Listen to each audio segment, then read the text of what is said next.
It landed in my messages on an unremarkable Tuesday, while I was folding laundry and trying to decide what to make for dinner. My sister's name flashed on the screen, a picture she clearly hadn't meant to send me. I opened it without a second thought, and in the space of one breath, standing barefoot on my own kitchen tile, 9 years of marriage rearranged themselves into something I no longer recognized. My husband Derek was cradling 2 newborns, underneath a caption, "Daddy's here, now." I didn't scream. I didn't cry. Something in me simply went quiet, the way a room goes quiet right before a storm hits. My name is Simone Carter. I'm 37, and for most of my adult life, I believed patience eventually gets rewarded. I'm a forensic accountant by trade. I spend my days finding the one number that doesn't belong in a ledger, the transaction that tells a truer story than the one someone once told. I built an entire career on trusting evidence over emotion. I never imagined I'd need those exact instincts inside my own house. Derek and I married when I was 29. He was magnetic, ambitious, the kind of man who filled a room without trying.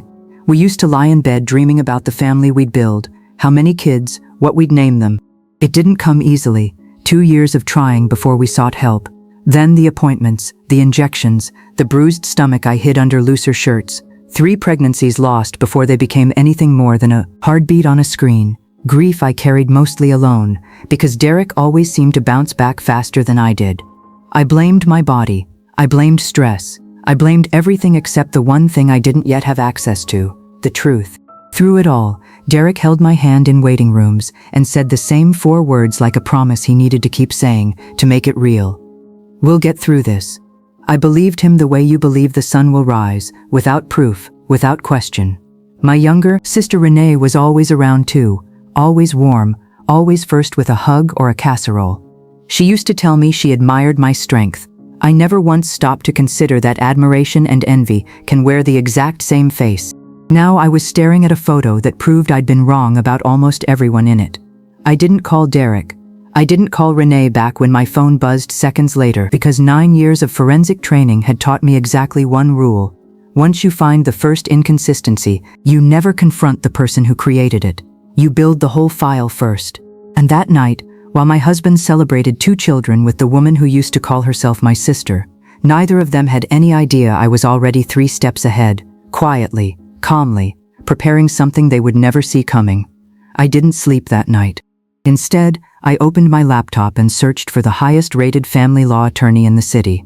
2 days later, I sat across from a man named Marcus Webb in an office that smelled like fresh coffee and expensive paper, and signed the paperwork to begin divorce proceedings against my husband of 9 years. My hand didn't shake. That surprised me more than anything. I didn't tell Derek. I didn't tell Renee I knew. I went home and made dinner like nothing had happened because for the first time in years I understood something with total clarity. I wasn't the one who owed anybody an explanation. The next morning I woke before sunrise and made coffee for 1 person instead of 2, without a trace of guilt. If there's one lesson 9 years in forensic accounting teaches you, it's this. People who are confident they'll never get caught stop being careful. Derek had spent almost a decade building a reputation as the devoted husband struggling through infertility beside me. Maintaining that story took energy, and people busy maintaining one story rarely notice they're leaving evidence of another. I started with the credit card statements. We'd always kept mostly separate accounts, a decision that suddenly felt prophetic. But there was one joint account for household expenses, and buried inside months of groceries and utility bills, I found 4 charges to the same hotel in a suburb neither of us had any reason to visit. 2 nights each time, always a Thursday into a Friday. I cross-referenced the dates against my own phone's location history, a feature I'd honestly forgotten was even switched on. 3 of those hotel stays lined up exactly with weeks I was recovering from fertility treatments. Weeks Derek told me he needed to clear his head by staying late at the office. I sat at my kitchen table until nearly 2 in the morning, while the last 3 years of my marriage rearranged themselves into something I barely recognized. Renee had told me more than once she was simply the one driving Derek to appointments when I couldn't. "I'm just helping out," she used to say, like it cost her nothing. The records showed those appointments often happened on days Derek had nothing scheduled at all. Then I found the old shared photo storage account neither of them realized I still had access to. Photos going back nearly 3 years. Renee standing a little too close at an office party. A business trip with a beach in the background that was nowhere near any client site. They hadn't been careless, they'd simply never imagined I would look. There's a particular kind of pain that comes from confirming a betrayal you already suspected, and it's different from discovering one you never saw coming. This was the second kind, and underneath the pain, something colder was forming: clarity. I didn't confront either of them. Instead, I built a file the way I'd build one for a client, methodically, without commentary, because the facts didn't need my anger attached to make their point. I sent everything to Marcus Webb 2 days later. He read through it during our second meeting, his face unreadable in the way of someone who has seen every version of heartbreak a marriage can produce. When he finally looked up, he said only, "This is thorough." I told him I'd had 9 years of practice noticing what other people missed. What I didn't know yet was that the file I'd built, the one I thought contained the entire truth, was about to be blown wide open by a phone call from the last person I expected to hear from. 3 days after that meeting, my phone rang with a number I recognized but hadn't expected. Eleanor, Derek's mother. We'd always had a warm relationship, the kind built on real affection rather than obligation. She used to call just to check in, to ask about work, to talk about her garden. This call felt different the moment I answered. Her voice was thin, unsteady in a way I'd never heard from her. "Simone," she said, and then nothing, just breathing on the other end of the line. When she spoke again, she was crying, failing to keep her voice even. "Please, don't tell him yet." I stood very still in my kitchen, the same kitchen where I'd seen that photo just over a week earlier, and felt the ground shift again beneath something I thought I already understood completely. "Don't tell him what, Eleanor?" She didn't answer. She just kept repeating those 4 words like they were the only thing holding her together. "Don't tell him yet. Don't tell him yet." Standing there, listening to my mother-in-law fall apart on the phone, I realized I had uncovered an affair. But somehow, impossibly, I had the growing sense that I had not yet uncovered the actual truth. We met 2 days later at a small coffee shop halfway between our houses, a place we'd been a dozen times before, always for easy conversation. This time she was already seated when I arrived, her hands wrapped so tightly around her cup that her knuckles had gone pale. She looked older than I remembered, not in years, but in something heavier. Eleanor had always been composed, the kind of woman who ironed her napkins and never raised her voice. The woman across from me now looked like she hadn't slept in days. "I need you to understand something," she said before I'd even taken off my coat. "What I'm about to tell you, I should have said 9 years ago. I've regretted staying silent every day since." I didn't say anything. Silence, I'd learned, is often the fastest way to get someone to keep talking. Eleanor took a slow breath and told me she had known something important, something that would have changed everything, since almost the very beginning of our marriage. "Does Renee know?" I asked, because that was the question sitting heaviest on my chest. If my own sister had known some secret about my marriage for years while sleeping with my husband, I wasn't sure I'd survive the answer. Eleanor shook her head firmly. "No, Renee doesn't know any of this, neither does Derek, only me and one other person." "Who?" "Dr. Reyes, your old doctor." My stomach tightened. Dr. Patricia Reyes had overseen nearly every stage of our fertility treatment 9 years earlier. The tests, the procedures, the endless conversations about odds and options. I hadn't spoken to her since we finally stopped trying. What does she have to do with this? Eleanor's hands trembled around her cup. There was a report, results from testing, back when you two were still trying everything. I saw it before Derek did. I wasn't supposed to. It came to the house by mistake. She paused, and when she continued, her voice had dropped almost to a whisper. "It wasn't routine, Simone, and once you read it, you'll understand exactly why I've spent 9 years too afraid to say a single word." I sat perfectly still, waiting. "I read it," Eleanor said, "and I understood immediately that if Derek saw it, it would break something in him I didn't think could be repaired. So I made a decision. I called Dr. Reyes directly and asked her, as a mother, to let me handle it my own way, in my own time. She agreed, against her better judgment, because she'd known our family for years and trusted me to do right by everyone." Eleanor looked down at the table. "I never did right by anyone. I just delayed the pain and let it grow into something much bigger. I thought about everything I'd already gathered, the hotel receipts, the mismatched alibis, the photographs that told a truer story than either Derek or Renee ever had. I had assumed, walking into this conversation, that I understood the full shape of my marriage's collapse. Sitting across from Eleanor, I realized I'd only been looking at the surface of something much older and much stranger.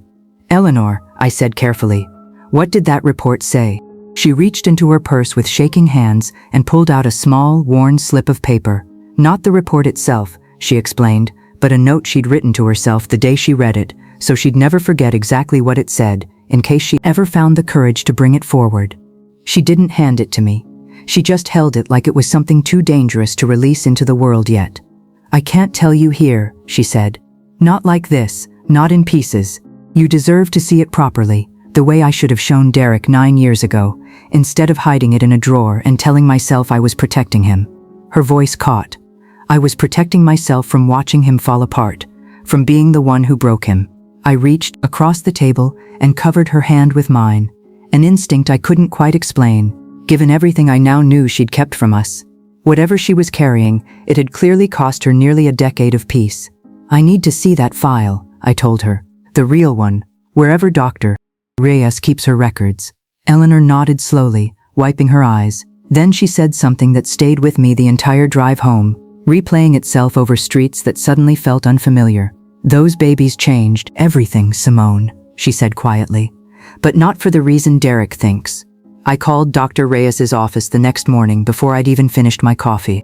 I hadn't spoken to her in nearly 5 years, not since the last failed round of treatment, when Derek and I quietly agreed to stop trying and grieve the family we weren't going to have. Her receptionist put me through faster than I expected. When Dr. Reyes picked up, her voice carried a note of surprise that quickly shifted into something more careful. "Simone, it's been a long time. I need to see my old file," I told her. "All of it, every test, every result from the year we were in treatment together." There was a pause long enough that I could hear the low hum of the clinic behind her. "Can I ask what's brought this on?" "Eleanor came to see me," I said simply. A shorter pause this time. "Come in this afternoon," she said. "I'll pull everything myself." I hung up the phone and sat in my kitchen for a long moment, staring at nothing, bracing myself for whatever was waiting inside a file I never knew existed. One that was about to tell me the entire foundation of my marriage's collapse had never been what I believed. The clinic looked almost exactly as I remembered. The same soft gray walls, the same watercolor prints meant to make devastating news feel gentler than it was. Now, silver threading through hair that had been mostly dark the last time I sat across from her. But her manner hadn't changed. Measured, unwilling to soften facts into something more comfortable than they were. "Before I show you this," she said, "I want you to know I've regretted my part in it for years." Eleanor came to me in a moment of real distress, and I made a choice I wouldn't make again. I let a mother's fear override a patient's right to her own results. She slid the folder toward me. "I'm sorry, Simone, truly." I opened it with hands steadier than I expected, given what I already suspected I might find. Inside were pages I recognized, hormone panels, ultrasound notes, the familiar shorthand of 9 years of trying. But near the back was a report I had never seen before, dated almost exactly 9 years earlier, addressed to Derek specifically, never to me. I read through the medical language slowly, translating it in my head the way I'd once translated confusing financial statements for clients, until the meaning became unmistakable. The results weren't about me at all. They were about Derek. The report showed clearly and clinically that the difficulty we'd faced for years hadn't originated with my body the way I'd spent nearly a decade believing. There was a male factor finding significant enough that Dr. Reyes had recommended, in writing, that we discuss alternative paths forward, together, as a couple. That letter had gone home in an envelope addressed to Derek. Eleanor had opened it by mistake, and instead of handing it to her son, she'd made a decision alone, in a moment of panic, to protect him from a truth she thought he couldn't survive. I sat there and felt 9 years of self-blame rearrange itself into something entirely different. Every sleepless night spent doing mental math on what I might have done wrong. Every procedure I'd endured believing my own body was the reason we were suffering. Every quiet apology I'd whispered to Derek in the dark. None of it had ever belonged to me in the first place. Why didn't she ever tell him? I asked, though some part of me already understood the shape of the answer. "Fear, I think," Dr. Reyes said gently. Eleanor loved her son fiercely, in the way some mothers do, where protecting him mattered more than the truth. She convinced herself that if he never knew, it would never have to hurt him. I don't think she considered what it would eventually cost you both. I thought about Renee, about a photograph of Derek holding 2 newborns, a caption calling him Daddy, without hesitation. If the report in front of me was accurate, and I had no reason left to doubt it, then those children weren't biologically his. Which meant Renee either didn't know the truth herself, or she knew something even more complicated than an affair. I didn't say any of this out loud. I simply asked Dr. Reyes for copies of everything, and she made them without hesitation, sliding the fresh pages across her desk like she was finally, after 9 years, allowed to do her job the way she should have from the start. I drove home and sat in my driveway for a long time, the folder resting on the passenger seat beside me, holding the one piece of paper that had just changed the meaning of everything else. What I didn't yet know was that Eleanor had decided she was done carrying this secret alone, and the moment she chose to set it down would happen far sooner than either of us expected. In a living room, in front of Derek, Renee, and 2 newborn babies who had no idea their entire story was about to shift beneath them. I didn't confront Derek that day. I didn't call Renee. I spent the next 2 weeks quietly finishing what I'd started, meeting with Marcus Webb twice more, organizing financial records, moving through the practical motions of ending a marriage while carrying a secret that would eventually end it for reasons far different than the ones I'd originally believed.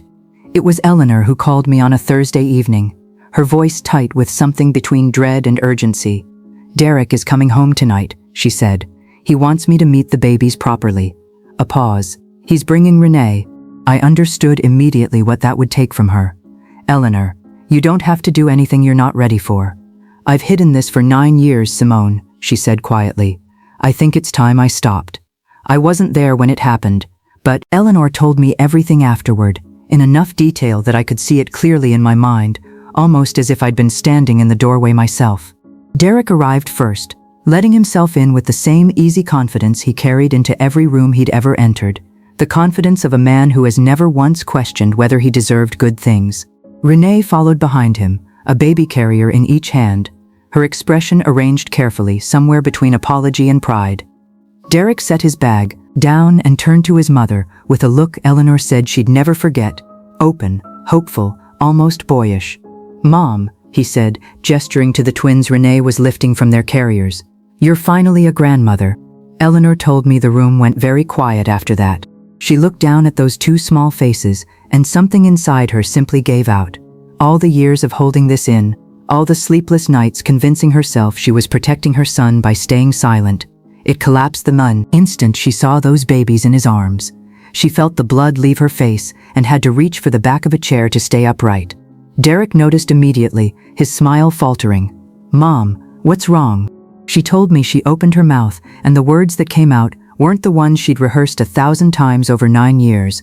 They came out smaller, more broken than she intended, but they were finally, after everything, true. "Wait," she whispered. "She didn't tell you." Derek went still. Renee, standing just behind him with one baby still in her arms, went pale in a way Eleanor said told her something important. Renee didn't know either. Whatever Eleanor was about to reveal was news to both of them, for entirely different reasons. "Tell me what?" Derek asked, his voice dropping into something careful, something that already sensed the ground shifting beneath him. Eleanor didn't answer right away. She stood there, looking between her son and the woman he'd built a secret family with, feeling the full weight of 9 years pressing down on that single, unbearable silence.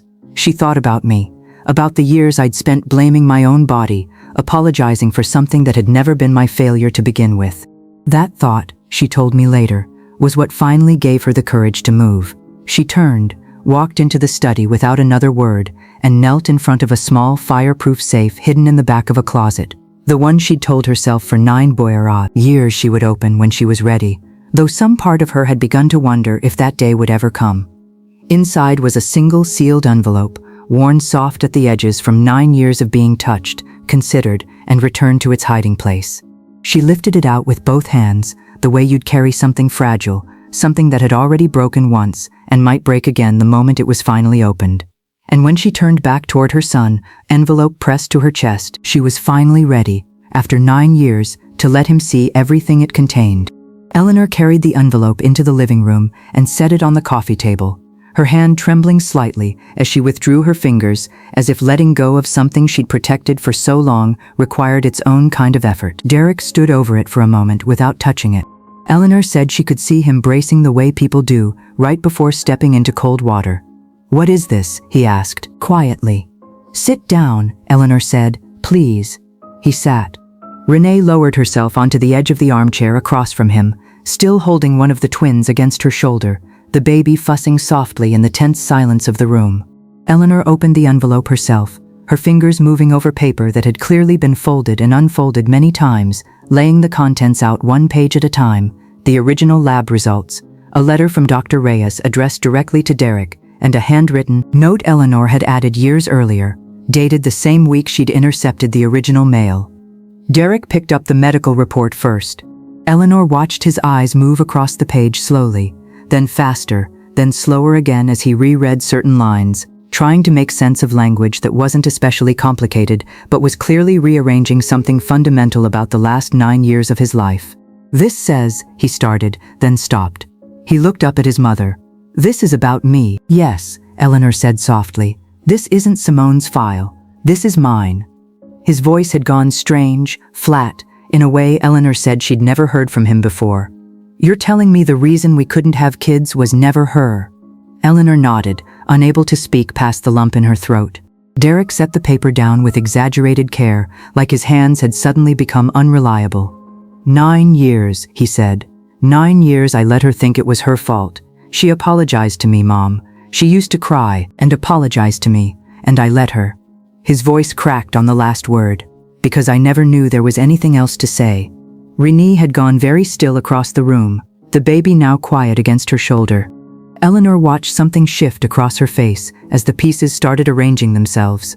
If the report was accurate, if the male factor diagnosis 9 years earlier had been real and unresolved, then the children in her arms, conceived with Derek during their affair, weren't likely to share his biology either. The same condition that had made conception nearly impossible with me would have made it just as unlikely with her. "Derek," Renee said carefully, "what does this mean?" He didn't answer her. He was still looking at his mother, something raw and furious building behind his eyes. "You knew," he said. "You've known for 9 years, and you let me believe." He couldn't finish the sentence. He stood abruptly, paper still in his hand, and started pacing the length of the living room, like he needed his body to move because his mind had stopped being able to hold still. "I was trying to protect you," Eleanor said, her voice breaking. "I know that's not an excuse. I know what it cost you both. I've hated myself every single day since." "Protect me from what?" His voice rose for the first time. "From the truth? From a piece of paper? You let me watch my wife blame herself for 9 years, Mom. You let me watch her go through procedures, through losses, through everything, thinking it was her body failing us, when the whole time..." He stopped, pressing the heel of his hand against his forehead, like he was trying to physically hold his thoughts together. Renee stood slowly, shifting the baby onto her hip. "Derek," she said again, quieter this time, "I need you to look at this with me.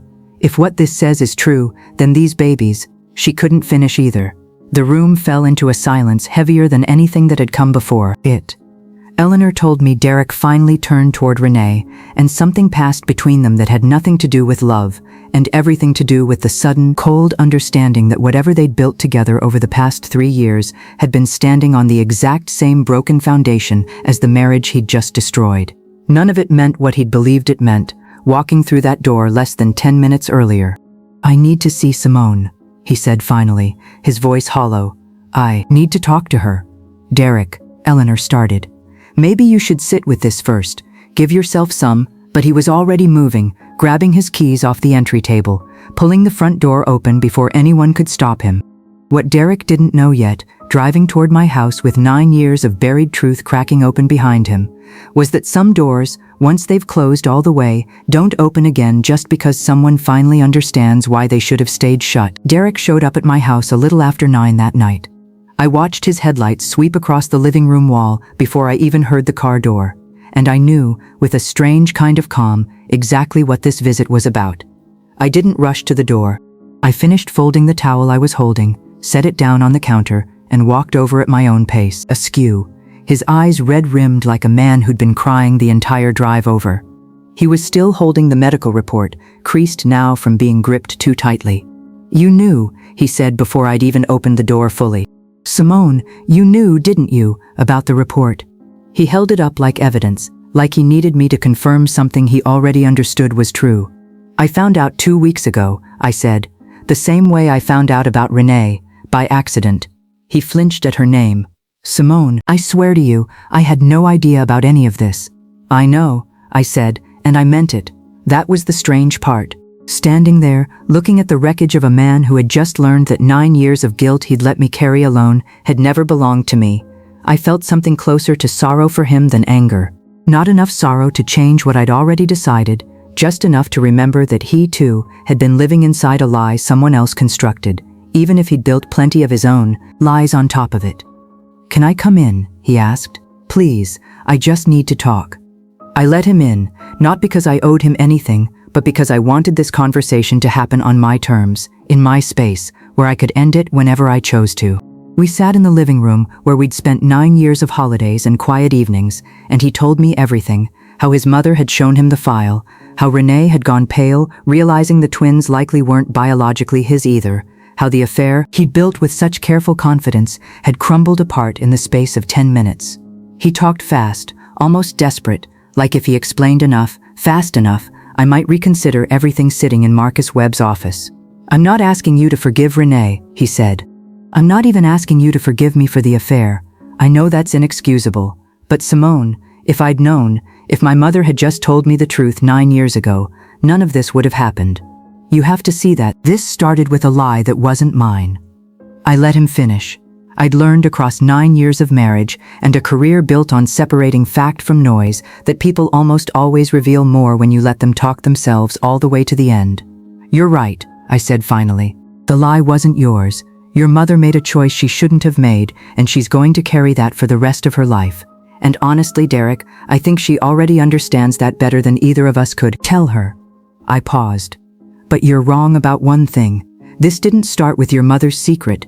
It started the day you decided that whatever you were missing at home, you were entitled to go find somewhere else, with my sister, without ever once telling me you were struggling." "I didn't know how to say it," he said quietly.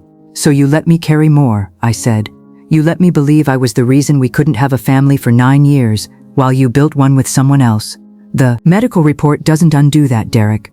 It explains part of the pain. It doesn't erase the choice you made in response to it." He didn't have an answer for that.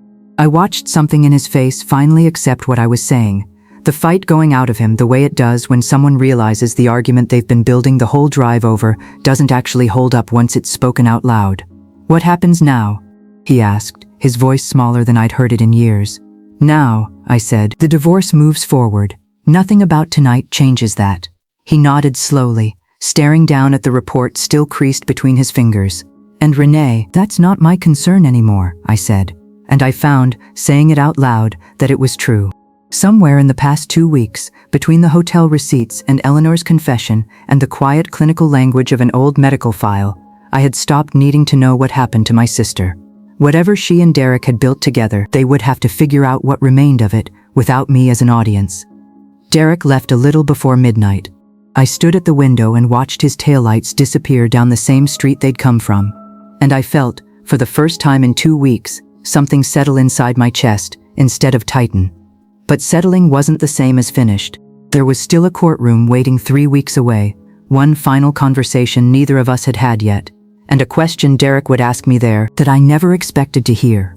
The final mediation was scheduled for a Thursday morning, 3 weeks after Derek sat in my living room reading a report that changed the meaning of everything he thought he understood about our marriage. I remember dressing for it the way I'd dress for any important meeting. Simple, composed, nothing that suggested I'd spent a single extra thought on how I wanted to appear. I wasn't performing strength anymore. By that point, I simply had it. Marcus Webb met me outside the courthouse a few minutes early, running through the final details, though there wasn't much left to discuss. The financial disclosures were thorough. The settlement terms were fair, if not generous toward Derek, given everything the paper trail had revealed.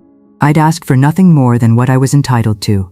I didn't need to punish him through the numbers. The truth had already done more damage than any settlement could. Derek was waiting inside with his own attorney, looking smaller somehow than the man I'd married, though I understood that had less to do with the room and more to do with the 3 weeks he'd just lived through. His mother's secret had cost him more than a decade of misplaced guilt. It had cost him the relationship he'd built to replace our marriage in the first place.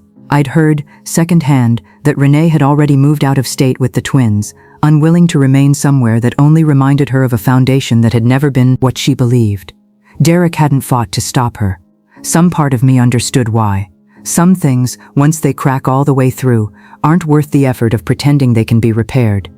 When Derek saw me across the table, he tried one last time. "Simone," he said quietly, before the formal proceedings began. "I know I don't deserve it, but I'm asking anyway, is there any version of this where we try again?" I looked at him for a long moment and felt something I hadn't expected to feel by that point. Not anger, not even sadness, but a kind of quiet finality. The way you feel when you finish the last page of a book you already know the ending to. "There isn't," I said. "Not because I can't forgive you, Derek. I think in time I probably will. But forgiveness was never going to be the same thing as staying." He didn't argue, he simply nodded, and something in his shoulders relaxed, like part of him had been waiting to hear exactly that, even as another part had hoped for something different. The proceedings moved quickly after that. When the last signature had been placed and the last document filed, I stood outside the courthouse in the late morning light and felt, for the first time in 9 years, entirely unaccountable to anyone else's version of my life. Eleanor called me that evening. She didn't ask for forgiveness outright. I think she understood better than most that forgiveness isn't something you can request and receive on the same day. She simply told me she was proud of how I'd handled everything, and that she hoped someday we might still find a way to know each other, even without Derek standing between us. I told her I'd like that. I meant it. Her silence had cost all of us dearly, but I'd watched her spend the last month trying, in whatever way she could, to make it right. That mattered to me more than she probably realized. I didn't see Derek again after that day, nothing but a brief, business-like exchange months later over paperwork neither of us wanted to deal with. I heard eventually that he'd sold his share of the logistics company and moved to another city, trying, I assumed, to build a life far enough away from the one that had fallen apart so completely in front of everyone he loved. As for me, I didn't rebuild my life around what I'd lost. I built it around what I'd learned.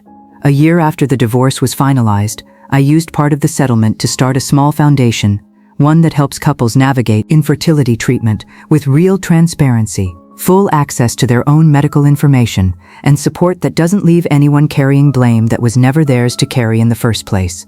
I didn't name it after myself. It didn't need my story attached to it to matter. It just needed to exist. I think about those 9 years often now, not with bitterness, but with a strange kind of gratitude for the woman they eventually made me. I spent so long believing I had failed at the one thing I wanted most. I know now I never failed at anything. I simply trusted people who weren't honest enough to deserve it. For 9 years I blamed myself. I won't waste another day doing that. Sometimes the greatest revenge isn't making someone suffer. It's refusing to carry their lies any longer. If you've made it this far with me, I want to know, do you think Simone ever let someone new into her life, or has she found everything she needs on her own? Tell me in the comments where you're watching from tonight. There are so many more stories like this one coming, so subscribe so you never miss the next one.